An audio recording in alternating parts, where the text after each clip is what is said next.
자, 이제 볼 게 이제 다음에 이번에 살펴볼 게 이제 그 여행 전에 이제 준비해야 될 것은 무엇인가라는 거죠. 사실 뭐 여행 준비 때 이제 사실 뭐 여기서 말하는 이제 여행을 준비하기 전에 해야 될 게 뭔가라고 할 때 무슨 여행 계획을 세우거나 이제 뭐 숙소, 항공편, 뭐 짐은 뭘 싸고 뭐 그런 걸 말하는 건 아니에요. 여기서도 이제 그런 것도 이제 여행을 준비하는 거지만은 제가 이제 강조하는 건 여기서 여행에서 준비해야 될 건 이제 내가 여행에서 어떤 인사이트를 얻고 이제 뭐 특히 뭐 브랜드하고 뭐 관련된 어떤 정보들 막 이런 것들을 할 때는 이제 어떤 여행 전에 뭘 해야 되나 좀 그런 거를 말하는 거예요.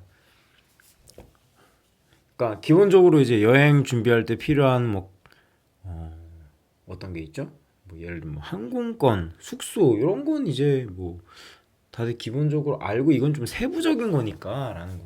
그런 건 좀 넘어가서 이제 어차피 숙소는 제가 뒤에서 이야기를 할 건데 가장 이제 여행 전에 준비해야 될 거니까 이거는 좀 일상에서 좀 늘 이제 신경을 써야 될 건 이제 관찰력을 길러야 된다는 거예요. 그러니까 여기서 관찰력을 길러야 한다는 게 무슨 말이냐면 이제 그 공간을 보는 관찰력이 여행지에서 인사이트를 포착하게 돕는다라고 얘기할 수가 있는데 여기 쓰여진 것처럼 그러니까 아무래도 우리가 여행에 가면 아무리 우리가 노력을 해도 우리를 여행 잘하고 우리 스스로 인식을 해요. 왜냐면은 일단 여권을 보면 국가가 한국으로 돼 있으니까 제가 만약에 뭐 태국을 갔다고 쳐요.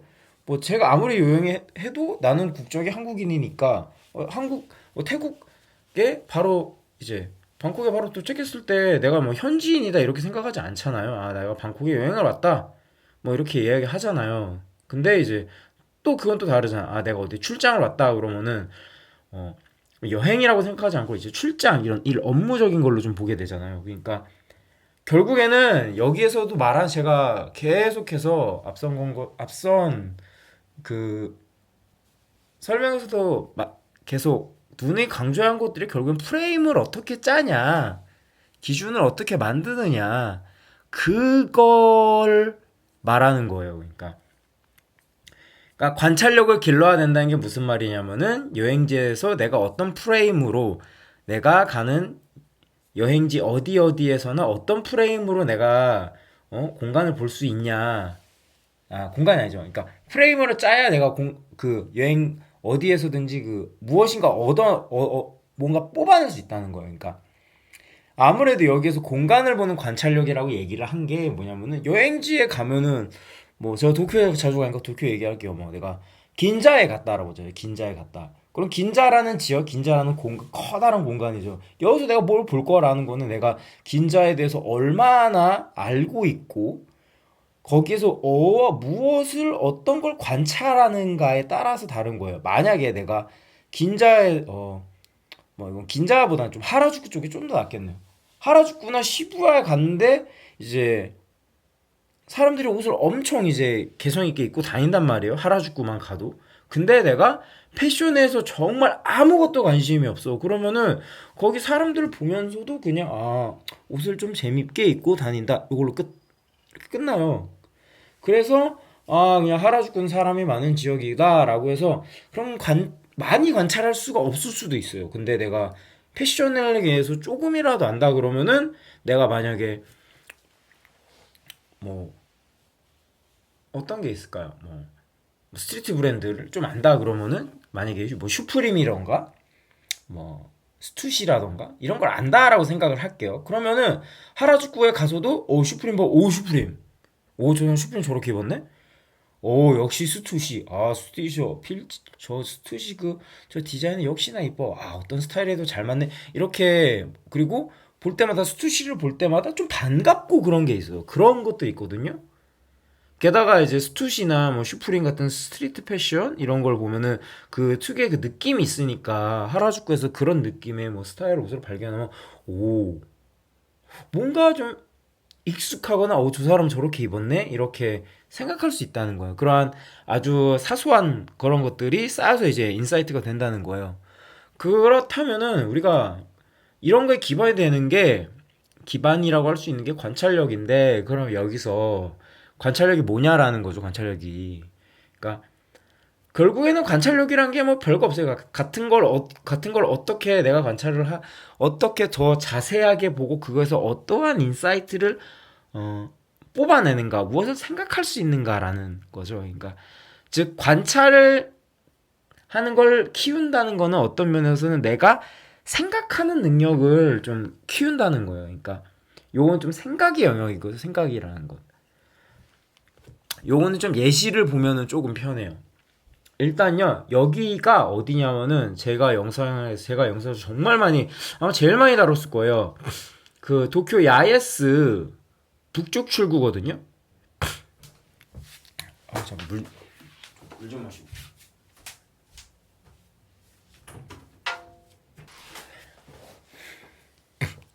그러니까 여기서 제가 영상 그 1300엔 버스 얘기하면서 다뤘던 곳인데, 뭐 잠깐 계속 말하면서 종종 썰도 뭐 풀고 그러면은 이야기도 하고 그러면은, 제가 도쿄 여러 번 가봤는데 저도 가봤지만 사실 제가 나리타는 많이 이용한 건 아니에요. 제가 하네다를 주로 이용했는데 이제 하네다 노선이 좀 많이 비싸지고 좀 많이 없어졌어요.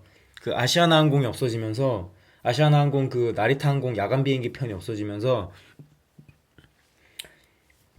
좀 하네다 공항의 메리트가 많이 없어졌는데, 그 제가 볼 때 나리타 공항에서 도쿄까지 오는 것 중에 제일 좋은 건 1300엔 버스인 것 같아요. 제가 지난번에 그 게이세이 본선 그 나리타선을 타고 가봤는데 어 나쁘진 않아요. 게이세이 나리타선도 이게 처음에만 조금 헷갈리지 요거 어렵지 않거든요. 근데 이거는 좀 전제 조건이 있어요. 일단은 도쿄 처음 오신 분은 게이세이 나리타선 이용하면 안 돼요. 이게 도쿄 지하철이 소위 말해서 약간 그좀 클래스에서는 좀 거친 말 안 쓰지만 솔직히 말해서 조금 좀 지랄 같아요, 진짜. 정말 좀 뭐 같아요, 진짜. 정말 도쿄 지하철을 타면 어떻게든지 어떤 상황이 되지 한두 번은 꼭 그 지하철 이용하면서 짜증을 느낄 수밖에 없어. 진짜 구조가 특히 이제 한국이 워낙 잘 돼 있다 보니까 지하철은, 제 기준에서는 한국 지하철은 뭐 일본 지하철하고 뭐 비교 자체가 안 돼요. 그냥 비교한다는 것 자체가 그냥 한국 지하철과 좀 레벨이 다르죠. 그러니까 워낙 한국 지하철이 좋으니까 뭐, 그러니까 이제 도쿄에 와가지고 이제 나리타 공항 와가지고 그 복잡한 게이세이 나리타선을 좀 타고 이게 간다? 좀 뭐랄까 좀 도전을 좋아한다면은 괜찮을 것 같은데, 좀 도쿄에 와서 이제 좀 편안하게 간다라고 하면은 아무래도 제가 볼 때 공항에서 숙소까지 갈 때까지는 언제나 뭔가 좀 불안감이 있는 것 같아요, 우리 모두가. 그래서 그 불안감 때문에 좀 더 그런 게 있는데, 익숙해지면 그게 괜찮은데, 제가 그 게이세이 나리타 본선을 그 이용해 보니까 이거 은근 많이 복잡하더라고요. 그래서 저도 처음이어서 저는 크게 막 엄청 어려운 건 없었는데 정말 오래 가요. 그래서 이거는 나쁘지는 않은데 시간 대비 가성비가 너무 떨어지더라고요. 왜냐면은 요것도 게이세이 본선 나리타선을 타고 이제 아사쿠사역까지만 와도 이제 나리타가 공항에서는 이제 게이세이 나리타선을 타고 이제 시내까지 온 적이 없는데, 아사쿠사역에서 갔을 때 이제 1190엔이야 1490엔이한 엔인가 그래요. 그러니까 저 같은 경우에는 영상에도 올렸지만은 그 도쿄메트로 패스를 갖고 있어갖고, 도쿄메트로 패스 가진 사람은 그러니까 천엔만 내라 그래가지고 그냥 천엔만 냈거든요. 근데 이걸 보니까 가장 좋은 거는 그냥 1300엔 버스인 것 같아요. 1300엔 버스가 그 예전에 천엔 버스였는데 그게 짐도 이제 다 옮겨주고 짐을 갖고 다녀야 되는 걱정도 없고, 아무래도 이제 그 고속도로를 타고 가니까 이게 웬만해서 밀리지 않더라고요. 이게 보니까 뭐 가장 뭐 속 편한 것 같더라고. 그냥 앉아서 조금 좌석이 조금 뭐 작은 거. 근데 뭐 지하철하고 비교하면 뭐 뭐 개인 좌석도 있고 그러니까 배차 간격도 좋고 그래서 저는 개인적으로 1300의 버스가 가장 좋은 것 같은데 어, 뭐 굳이 뭐 다시 돌아오면은 여기가 그래서 1300의 버스 타면은 가장 먼저 보는 데가 여기거든요. 근데 여기가 지금 도쿄역 야에스 북측 출구란 말이에요. 근데 여기를 보면은 어 그냥 보면은 이제 뭐 별거 없어 보이죠. 사실 별거 없어 보이기는 해요.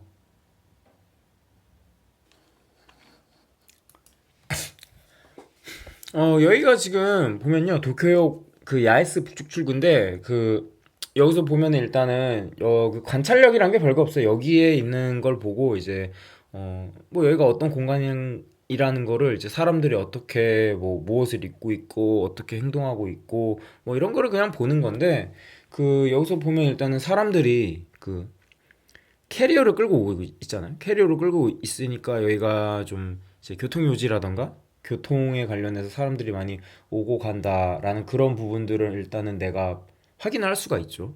아, 여기 좀 사람이 많다. 교통요지다. 이렇게 첫 번째 확인할 수 있을 거고 두 번째가 다이마루. 여기 다이마루라는 표시 있잖아요. 다이마루 있으니까 아, 다이마루가 뭐지? 다이마루가 백화점인 사람이 아는 사람들은 저거 보고 다이마루 백화점이네 이렇게 생각할 거예요. 내 다이마루가 뭐지? 라는 사람은 이제 이걸 보고 아 다이마루가 뭔가 큰 어떤 쇼핑몰이나 이런 거 같다라고 이제 생각을 할 수가 있겠죠.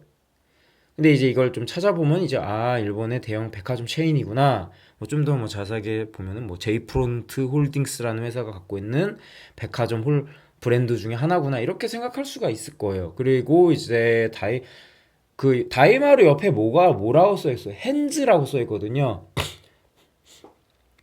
이게 도쿄핸즈인 것 같아요. 그래서 여기 어, 실제로 도쿄핸즈 매장이 있나? 이거 제가 확인은 안 해봤는데 뭐 일단 핸즈인데 제가 이거 서치해봤을 때 도쿄핸즈인 것 같고 저기 위로 올라가는 화살표가 있다. 그러면 위로 뭐 올라가는데 뭐가 있나 보다라고 있는데 여기서 가장 눈에 띄는 그런 것 중에 하나가 2층에 롤렉스가 있어요. 롤렉스 매장이 2층에 있어요. 보통 롤렉스 매장이 백화점에 2층에 있나요? 보통 1층에 있잖아요. 1층에 많이 있는 편이잖아요. 뭐 왜냐면은 롤렉스가 이제 그 고급 시계 브랜드잖아요. 근데 고급 시계 브랜드다 보니까 워낙 보통 고급 브랜드들, 이제 럭셔리 브랜드들은 보통 백화점 1층에 많이 있는데 여기는 롤렉스가 2층에 있단 말이에요. 예? 뭐 그렇다고 뭐 바깥에 비쳤나 유리창에 비쳤나 그건 아니에요. 이거 유리창을 보면은 이 롤렉스가 안에 있는 롤렉스 로고라고 알 수가 있죠. 그리고 안에 보면 아 여기는 좀 백화점 2층에 롤렉스가 있네. 그럼 1층에 뭐 구조가 다른가? 라고 생각해 볼 수가 있는 거죠. 그러니까 여기서 말한 관찰력이 뭐냐면요. 내가 이런 주변을 봤을 때 이 주변에 써 있는 것들이 어떤 의미를 가지고 있을까라고 내가 생각하고 분석하고 그거를 이제 조합하는 거예요. 그러니까 관찰해갖고 이게 아 여기 뭐인 것 같다, 뭐인 것 같다, 뭐인 것 같다 계속 뭐 추론하고 그러는 거죠. 그러니까 이런 것들을 좀 면밀하게 보고 아 여기 좀 재밌네라고 보고 들어가면은 이제 야에스 북쪽 이 출구 쪽으로 이제 다이마루 백화점 여기 안쪽 그러니까 여기서 지금 안쪽에 출구가 있잖아요. 제가 지금 키노트 쓰는데 키노트는 여기 도중에 이걸로 막 그림 그리는 거 안 되나? 파워포인트는 되는 것 같던데. 여기 보면은 여기 사람들 나오는 데 있잖아요. 근데 여기가 저기잖아요. 제가 영상에서도 설명했지만은 여기로 가다 보면은 이제 다이마루 백화점 식품 특산 부티크 나오잖아요. 여기가 거기거든요. 근데 북쪽 출구가 신칸센하고 연결돼 있단 말이에요. 신칸센하고 이제 JR선, 야마노테, 추오, 게인도쿠, 쇼부선 다 연결이 돼 있단 말이에요. 그러니까 여기 선물이고 1층 쪽에 다 기프트 선물샵을 다 모아놨어요, 얘네들이. 그리고 지하 1층에도 선물샵인데 지하 1층은 식품점의 느낌이 더 강해요. 그러니까 지하 1층에 백화점 식품관하고 선물관 합쳐놨고 1층은 전부 다 여기 1층은 절반 정도 되거든요. 다 선물 코너로 만들어 놨고, 여기서 보면은 여기 보면 나머지 1층 건너편 1층 있거든요. 여기에 막 루이비통 매장, 루이비통, 디올 매장 있고 그래요. 럭셔리 브랜드. 그러니까 보통 일반적인 백화점 요즘 1층은 뭐 더현대 서울 빼고는 뭐 다들 뭐, 더현대 서울도 1층에 이제 뭐 루이비통 있고 그러니까 이제 럭셔리 브랜드들이 많이 들어오잖아요. 거의 전부 다 럭셔리 브랜드하고 이제 이렇게 화장품, 이제 코스메틱 그런 브랜드들이 다 들어오는 방향 들어오는데, 여기는 그게 아니라 그 신칸센이라는 이제 교통, 그 신칸센 때문에 여행객들하고 출장 오는 사람들이 많으니까 거기에서 선물 사갈 수 있게 이런 매장을 1층 절반으로 할애를 하고 나머지 1층에만 이제 그런 럭셔리 브랜드를 만든 거예요. 근데 이게 왜 이렇게 하냐? 그 일본 같은 경우에는 여행지에 갔다, 일본 사람들은 이제 여행을 갔다 오면은 주변 지인이나 가족들한테 1, 2만 원짜리 선물을 사는 이제 오미야게 문화가 있단 말이에요. 이게 워낙 오미야게 문화가 얘가 굉장히 그 일상에 깊숙이 뿌리 박은 그 문화다 보니까 얘네들이 이런 것 때문에 좀 디자인, 그 패키징 있잖아요. 선물 패키징이 엄청 발전한 게 있어요. 그래서 이게 얘네들이 오미야게가 어느 정도냐면요, 제 유튜브에서 제일 많이 조회수가 나온 영상이 그 고속도로 휴게소 나온 영상이거든요. 고속도로 휴게소에서도 오미야게를 팔아요. 그러니까 이런 거 보면은, 사람들이 이런 선물 진짜 많이 사는구나, 이런 걸 여기서 보면서 관찰할 수가 있겠죠. 이걸 보면요, 이게 그 교토에서 도쿄로 야간 버스를 타면요, 그 휴게소에 2번 정도 멈춥니다. 그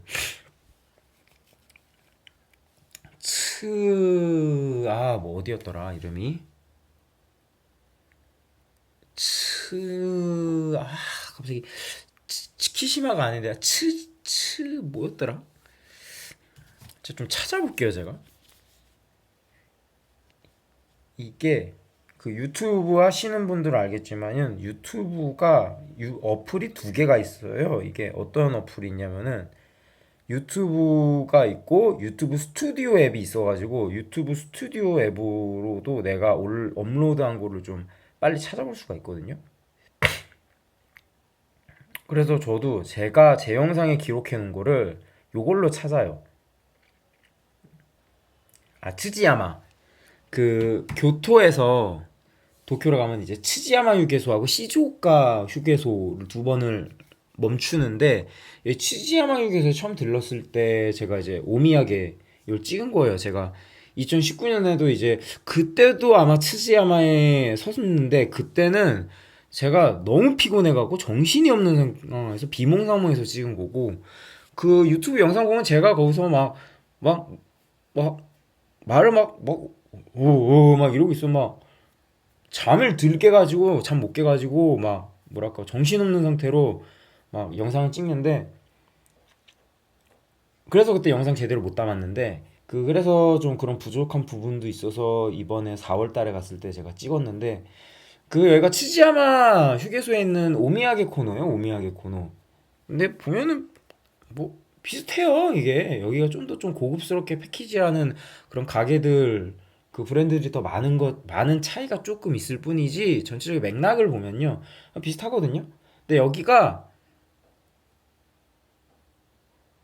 새벽 12시 39분인가 그래요. 그 제 영상에도 나오는데, 제가 핸드폰 사진으로 핸드폰 시계로 제가 보여드리는데 12시 39분이거든요. 12시 39분에 갔는데 불 다 켜놓고 오미야게 이거 팔고 있다니까요.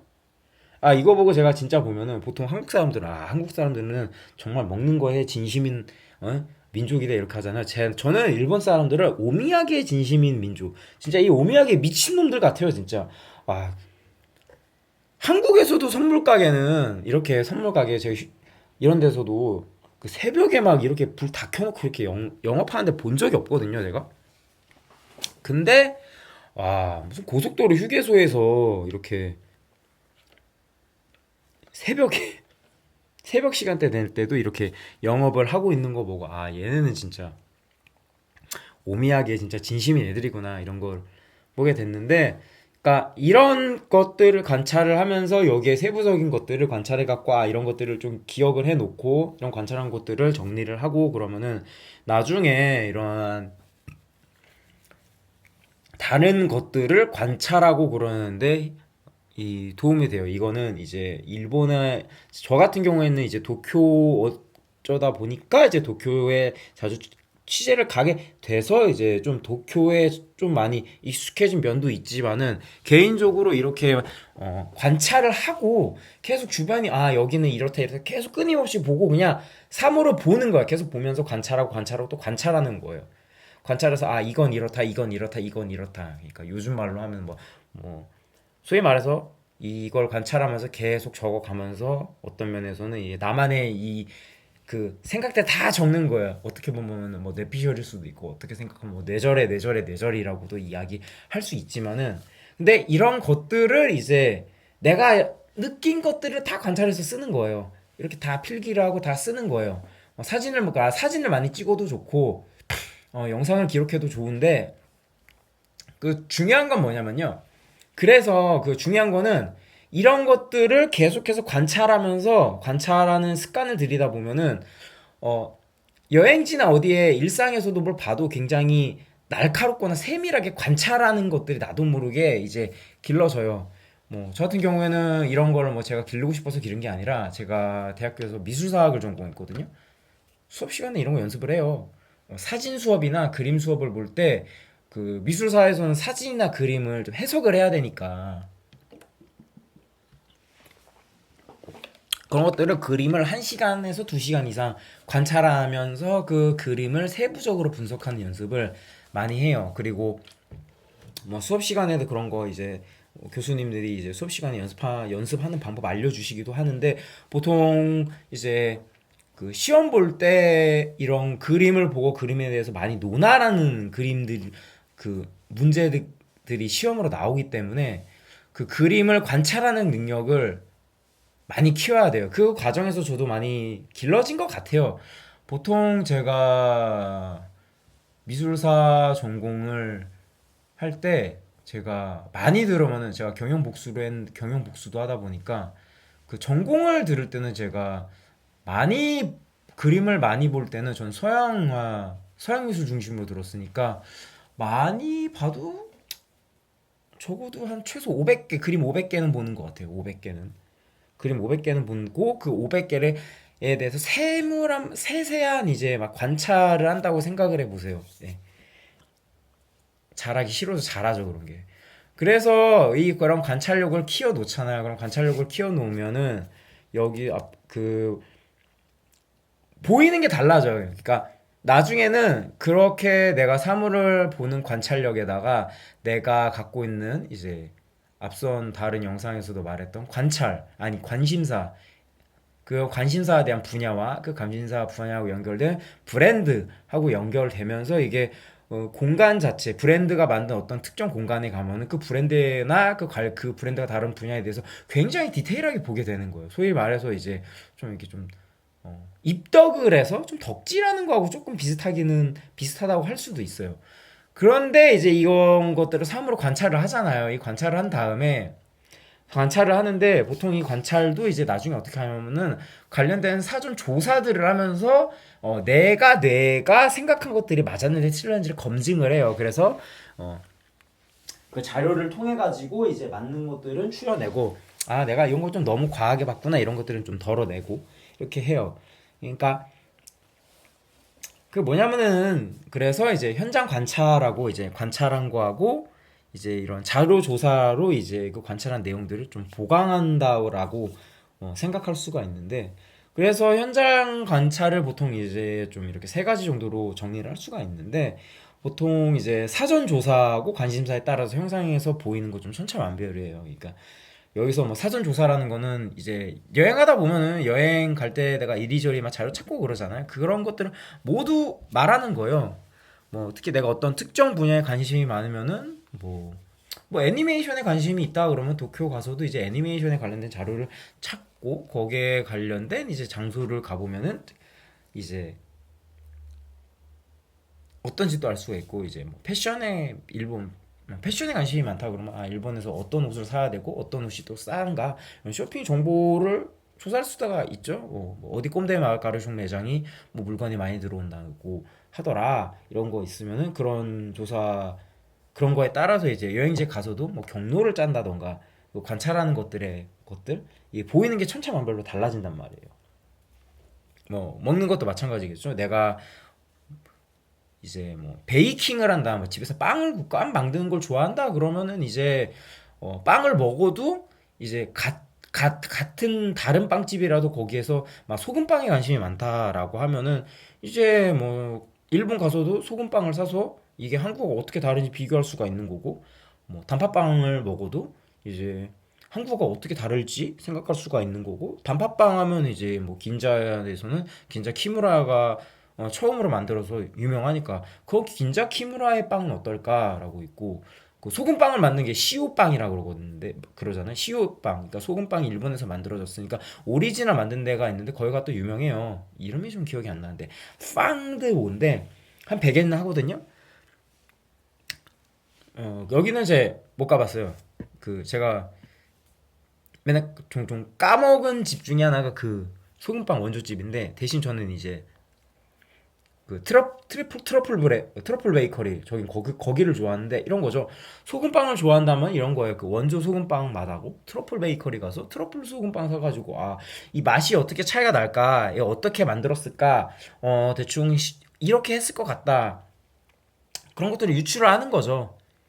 그 트러플을 어떻게 사용했을까? 그러니까 내가 이제 어떤 관심사를 가지고 있고 그 관심사에 따라서 조사하는 양에 따라서 그러니까 여행지에서 보이는 크기는 정말로 제가 생각할 때 정말 비례한 것 같아요. 많이 조사하고 많이 알고 내가 관심사가 정말 많을수록 여행에서 정말 보고 싶은 게 너무 많은 거예요. 뭘 봐도 재밌는 거예요. 왜냐 내가 다 관심이 많으니까. 하지만은 이제 어 좀 뭐 시간이 뭐 촉박해서 너무 많이 조사를 하지 못했다라고 하고 그러면 여행지에서도 그냥 별로 재미가 없을 수도 있어요. 그러니까 얘 대표적인 예가 제가 태국은 가봤는데 태국도 그러니까 얼떨결에 그 패키지 여행 그 주변에 가는 거 그냥 얼떨결에 그냥 따라서 갔어요. 근데 제가 방콕하고 그때 파타야 갔는데 그 두 지역에 대해서 전혀 공부를 하나도 안 한 상태에서 가니까 지금도 방콕은 별로 기억이 안 나요.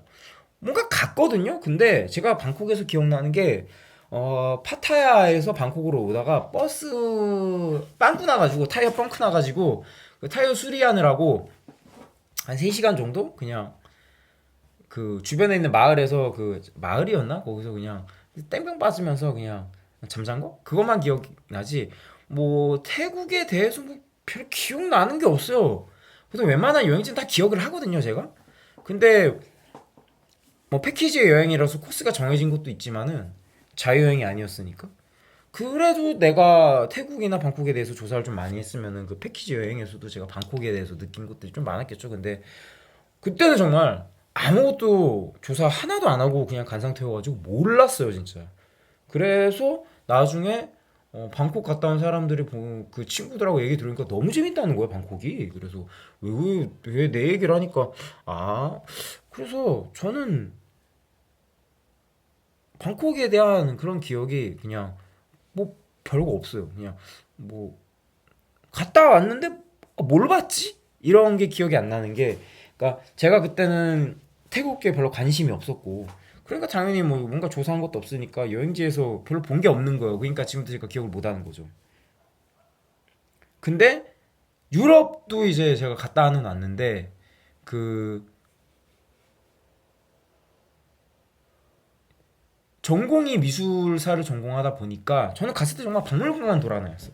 박물관하고 이 유적지 보면서 유적지 보면은 저는 이제 뭐 가면은 이제 다 학교에서 공부를 한 거니까 이 공부할 필요가 없는 거예요. 저는 학교에서 예전에 배웠던 거 다 복습하는 셈이고 그리고 예전에 또 이제 그 뉴욕에도 가본 적이 있었는데 뉴욕에 갔을 때는 정말 돈이 하나도 없었어요. 그냥 뉴욕은 제가 20대 말에 20대 때가 아니면 뉴욕을 좀 보지 못 갈 것 같다라고 해서 그때 이제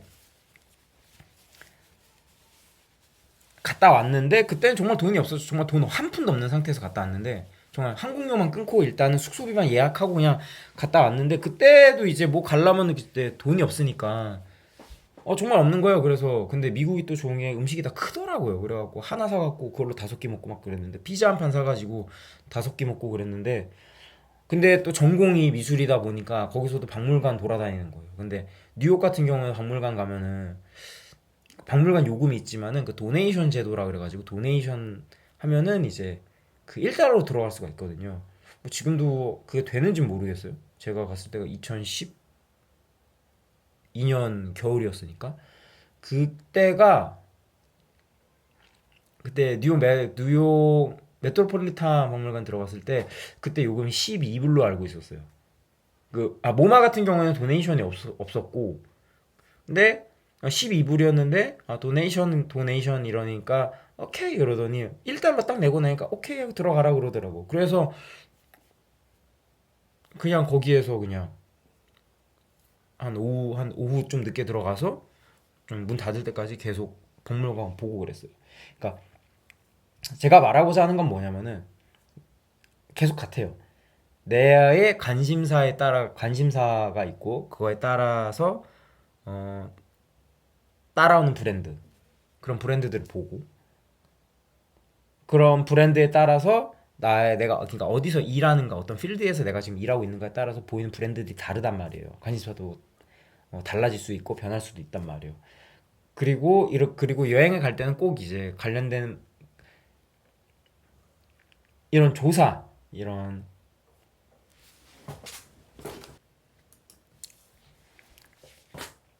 그러니까 나의 관심사하고 조사 내용에 따라서 여행에서 정말 보이는 게 정말 천차만별이라는 거예요. 그리고 그 양에 따라서 이제 보이는 크기는 저는 비례하다고 생각을 해요. 그렇기 때문에 이제 그렇다고 내가 지금 당장 조사를 많이 안 했어도 음, 어떻게 할 건가. 근데 이제 보통 이제 사진하고 영상을 좀 많이 찍어 놓으면 좋아. 왜냐면은 보통 여행 가기 전에 조사하는 것도 있지만은 여행 갔다 와서 조사하는 것도 있어요. 그때 이제 사진이나 영상을 보면서 내가 그때 못 봤던 부분을 내가 체크를 하는 거고 그거를 또 찾아보면서 이제 사후 조사를 해서 이제 그때 본 내용을 다시 그때 조사를 하다 보면 그때 이게 이거였구나 이게 이거였구나 라는 거를 알 수가 있어요. 그러니까 그렇다고 이제 이런 것들을 그럼 어떻게 이제 내가 그 관찰력이나 이런 것들 키울 수 있냐라고 하는데 네, 클래스에서 제가 이제 실습을 했던 건데 일단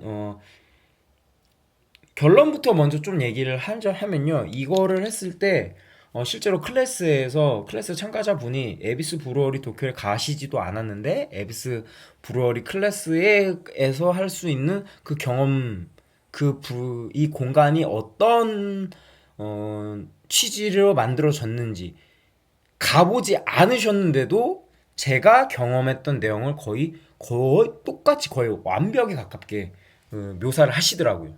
그러니까 뭐냐면은 보통 우리가 저도 이제 종종 얘기도 듣고 얘기를 하고 그러면은 좀 뭐랄까 여행에서 내가 뭔가 인사이트를 얻을 때 내가 좀 준비가 되어 있지 않은데 내가 뭘 알겠어 뭐 브랜드 인사이트를 하면 뭔가 또 준비해야 되는 거 아니냐 이렇게 하고 약간 좀 음추린 부분들이 적지 않게 있는 것 같아요. 근데 저는 그렇게 생각하지 않아요. 사실 우리의 대부분은 이렇게 내가 어떤 여행지에 가서 이렇게 생각하고 보는 것들에 대한 좀 생각하는 연습을 좀 안 했을 뿐이지, 그거에 대해서 충분히 우리가 이미 다 준비가 저는 돼 있다고 생각을 해요. 다만 이제 얼마나 더, 소위 말해서 더 많이 뽑아낼 수 있느냐, 더 많이 뭔가 만들 수 있는 양의 문제라고 저는 생각을 할 뿐이고, 오히려 저는 좀 우리가 좀 주눅들지 않았으면 좋겠다는 거예요. 그러니까 내가 여행지 가서 내가 뭐 뭔가 특별한 게 있어요. 뭐 브랜드를 관찰하고 그런 게 있나 그런 거는 저는 없다고 생각을 해요. 그러니까 이런 거죠. 우리는 이미 다 알고 있는데, 우리가 이미 다 준비가 돼 있는데, 나의 관심사도 내가 있고 그에 관련된 브랜드도 나도 알고 있는데 그런 것들을 생각을 해보고 정리를 해보지 않다 보니까 좀 익숙하지 않으니까 우리가 그거에 대해서 좀 서투르고 잘 표현을 못하는 것뿐이다라고 저는 생각을 해요. 그래서 왜냐면은 저는 클래스에서 이런 것들을 전혀 이 부분은 실습 이런 것들을 테스트를 이날 처음 그 자리에서 안 알려주고 제가 바로 했는데도 그 부분에 대해서 이러한 공간에 대한 묘사를 다들 너무 잘하셨으니까 그런 모습을 보면은 저는 이제 어느 정도 우리가 막 좀 중립될 필요는 없다고 생각을 해요. 좀 말 좀 길어졌는데, 그러니까 이거는 이렇게 동일하게 접근하면 좀 될 거예요. 이게 실습했던 내용이 뭐냐면요. 다음은 에비스에 위치한 에비스 브루어리 도쿄입니다. 여러분이 생각나는 것들을 1분 내로 빠르게 적어보세요. 형식은 상관없습니다. 라는 거예요. 그러니까 에비스 브루어리 도쿄인데 여기가 에비스 좀 사전에 이제 실습까지였는데 설명을 해드리면요. 에비스 브루어리 도쿄는요. 에비스 맥주, 일본의 근본 맥주라고 불리는 에비스 맥주가 만든 이제 그 체험형 매장인데 예전에는 여기가 그 에비스 가든 플레이스에 있는데 에비스 가든 플레이스에 에비스 맥주 박물관으로 이름을 붙였어요. 그래가지고 여기 보면은 맥주를 그대로 가서 이제 뭐 에비스 맥주가 어떤지 그냥 구경도 하고 그냥 에비스 맥주 한번 뭐 직접 마셔보기도 하고 그걸로 끝이었어요. 근데 이제 에비스가 이제 이번에 대대적인 이제 리모델링을 하면서 대대적인 리모델링을 진행을 하면서 이제 에비스 브루어리 도쿄라는 매장으로 공간을 다시 새롭게 만들었어요. 그러니까 요것만 기억하시면 돼요. 에비스 브루어리 맥주가 여기 도쿄라는 데가 이제 에비스 맥주에서 만든 맥주를 만드는 양조장, 맥주 양조장 이제 그 매장이다. 에비스 맥주를 그 자리에서 직접 이제 생맥주로 체험할 수 있는 곳이다. 라고 이제 그 정도만 알면 되는데, 그러니까 이걸 보시면서 한번 해보세요. 이걸 해보시길 좀 권해드리는데 딱 1분 동안만 이제 빠르게 생각나는 것만 이제 빠르게 적어보는 거예요. 그 다음에 이제 뭘 하냐면은 이제 제가 이제 다음에 9장 사진을 보여드릴 건데 이제 9장의 사진을 보면서 이제 내가 적은 내용 있죠. 아까 1분 동안 적은 내용들을 이제 맥락과 그 적은 내용이 1분 동안 적은 내용이잖아요. 그거하고 맥락을 연결할 수 있는 사진을 고르면 됩니다. 사진은 그때 클래스에서 이렇게 9장이었어요. 이 9장을 보면서 이제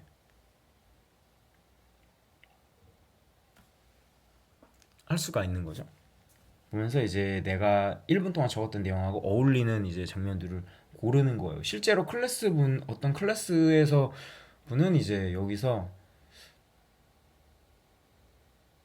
네, 2번, 4번, 7번, 8번, 9번이었나? 이거를 이제 딱 얘기하면서 에비스 브루어리 도쿄는 그 일본에서 그 제대로 만든 맥주로 알려진 에비스 맥주를 이곳에서 직접 생맥주로 캔맥주가 아닌 생맥주로 직접 직원들이 여기서 만든 맥주를 따라주는 그 시원한 맥주를 그 자리에서 뭐 즐길 수 있다 뭐 이렇게 이야기하셨는데 제가 적어놓은 메모가 있었는데 그게 지금 안 보여가지고 그러니까 클래스에서는 어떤 분은 이제 이 사진을 연결시켜가지고 이제 클래스 내용들 그 체험을 에비스 맥주가 여기에서 어떻게 에비스 맥주를 이제 전할 수 있는지 이렇게 설명하신 분도 있었고 에비스 브루어리 도쿄에서는 어떠어떠한 것들을 경험할 수 있다라고 적으신 분들도 있었어요. 그러니까 이거를 어떻게 하냐면요. 그러니까 이렇게 9장의 이제 사진을 보면서 내가 적은 내용과 맥락을 연결할 수 있잖아요. 이걸 가지고 어떻게 하냐면은 내가 생각한 인사이트 연결된 사진을 기반으로 짧은 글을 써보라는 거야. 분명 이게 왜 그러냐면은 처음에 1분을 보면서 이 공간에 대한 나만의 바로바로 떠오른 인사이트가 있을 거예요. 그리고 그거하고 연결된 맥락을 가진 사진들을 우리가 찾았을 거란 말이에요. 그리고 그것들을 기반으로 짧은 글을 써본다는 거는 아주 짧은 시간이지만 에비스 브로리 도쿄에 대한 나만의 빨리 관찰한 인사이트를 아주 짧은 시간 동안 정리할 수 있다는 거예요. 그리고 이거를 만약에 이걸 그냥 짧은 글을 쓰는 건데, 짧은 글을 그냥 쓰는 데도 아니라 엑스닷컴과 인스타그램에 포스팅한다고 생각하면 되는 거예요. 만약에 이런 거죠. 이게 1번 그림이다. 그러면은 내가 인스타그램에 이렇게 쓴 글 있잖아요. 이런 글들을 이제 사진을 뭐 1번, 2번, 5번, 뭐 6번, 7번 해갖고 사진 6장 정도를 같이 붙여가지고 인스타그램에 포스팅할 수도 있는 거고, 엑스닷컴에 이제 포스팅할 수도 있는 거고, 이것들을 아주 짧게 릴스로 만들어가지고 포스팅할 수도 있는 거죠. 그러니까 이런 거죠. 근데 제가 왜 그때 클래스에서 이런 실습을 했었냐면요. 이게 왜 이런 거를 1분 내로 해라. 이것도 이제 1분 동안이었거든. 1분 동안 해라. 그래서 했는데 이렇게 짧은 동안 쓰는데 걸린 시간은 단 2분 정도였어요. 2분인데 2분 동안에 썼는데도 그때 2분 정도 발표를 하셨는데, 한 분은 체험에 대해서, 한 분은 에비스 맥주 브루어리에서는 에비스 맥주를, 그러니까 핵심만 말씀드리면 에비스 맥주를 직접 마셔보면서 에비스 맥주가 드는 즐거움, 그런 것들을 체험할 수 있다. 한 분은 이렇게 쓰셨고, 한 분은 에비스 브루어리 도쿄에서는 에비스 브루어리에 대한 다양한 정보와 체험이나 이런 것들을 알 수가 있다라고 이렇게 정리를 하셨단 말이에요. 사진 보여드리고, 사진 총 10장 보여드리고 2분 드렸는데 말이죠. 단 2분 만에 이렇게 쓰신 거예요. 그만큼 우리는 생각보다 잘한다는 거예요. 생각보다 아주 잘할 수 있다는 거예요. 잘하고, 만약에 거기에 내가 갖고 있는 이런 지식이나 이런 거 내가 더 공부하고 조사로 채워넣는다면은 그 생각의 폭이 더 넓어지겠죠. 시간이 더 주어지고. 근데 제가 왜 그때 여기에서 2분 정도 발표를 이제 해보라고 했냐면은, 제가 실제로 이런 일을 겪은 적이 있어요. 제가 2019년에 교토에 갔을 때 그 교토 가와라마치 BAR이라는 그 상업시설이 하나 있었는데, 그거 굉장히 잘 만들어놨거든요. 거기에 이제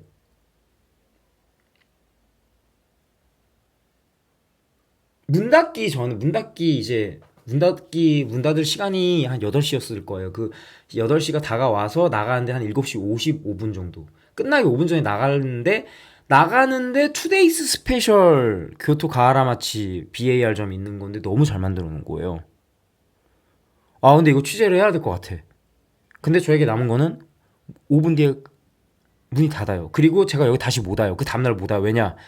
그날이 제 교토 마지막 날이었고, 이날 8시가 BAR이 마지막 제 취재지였고, 이거 끝나고 야간 버스 타러 가야 됐어요. 그래서 교토역으로 가야 됐어요. 그래서 어떻게 했냐? 잠깐 직원한테 한 3분 정도 줄 수 있냐? 그러니까 사진 좀 잠깐 찍겠다라고 해갖고 3분 동안 괜찮다 그래서 들어가서 정말 3분 동안 사진만 딱딱딱딱딱딱딱 막 다다다다닥 찍은 다음에 3분 동안 사진 찍은 다음에 나온 다음에 어떻게 했냐면은 그 셔터가 내려가는 거기 문 앞에서, 그러니까 입구로 나와서 거기 안에서 제가 그 짧은 시간 동안 본 것들을 빠르게 문장으로 정리를 했어요. 키워드로 정리하고 문장으로 만들고, 공간 디자인이 어떻고 조명이 어떻고 바닥이 어떻고 다 설명을 했어요. 그래서 나중에 그걸 가지고 관련된 또 글을 썼단 말이에요. 그러니까 왜 그러냐면은, 보통 여행지에 갔을 때, 이거 뒤에도 설명하겠지만요, 여행지에 갔을 때 내가 생각했던 거하고 전혀 다르게 엄청 기대하고 갔던 데는 정말 생각보다 좀 별로인 데도 많고, 근데 거기에서 생각하지도 못하게 엄청 좋은 데가 있어요. 근데 시간이 부족한 경우도 막 있고 그래요. 그럴 경우, 그러니까 이렇게 사전에 관찰력을 키워놓는 연습을 미리 해놓으면은 내가 상황에 더 유연하게, 더 대처할 수 있는 능력이 생긴다는 거예요. 그러니까 아까도 그때 교토에서의 그 경험 단 3분만이었지만 그 3분 동안 저는 사진 찍고 나와서 글로 다 작성하고 그러면서 자료 정리하는데 10분도 채 걸리지 않았다는 거예요. 근데 그러한 것들은 교토나 예전에서 제가 뭐 그 일할 때나 그리고 그 학교 다닐 때부터 이런 관찰력을 꾸준히 연습한 그런 것들이 꾸준히 축적된 결과라고 저는 생각을 하거든요.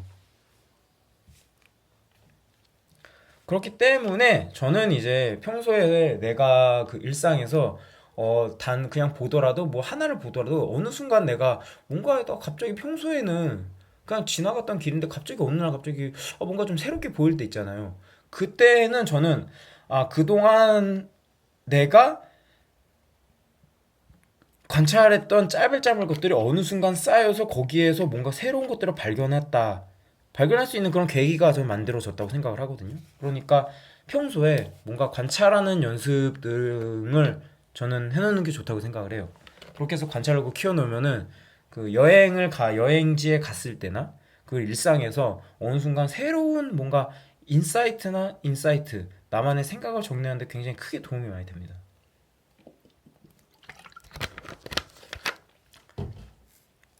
그렇다면은 이 관찰력 다음에는 이제 그 자료조사 리서치인데 일단은 이번 영상에서는 일단 관찰력 여기까지만 좀 다뤄보고 이제 관찰력 다음에 자료조사 부분은 이제 다음에 보도록 하겠습니다. 예, 그럼 오늘은 여기까지고요. 예, 오늘도 감사합니다.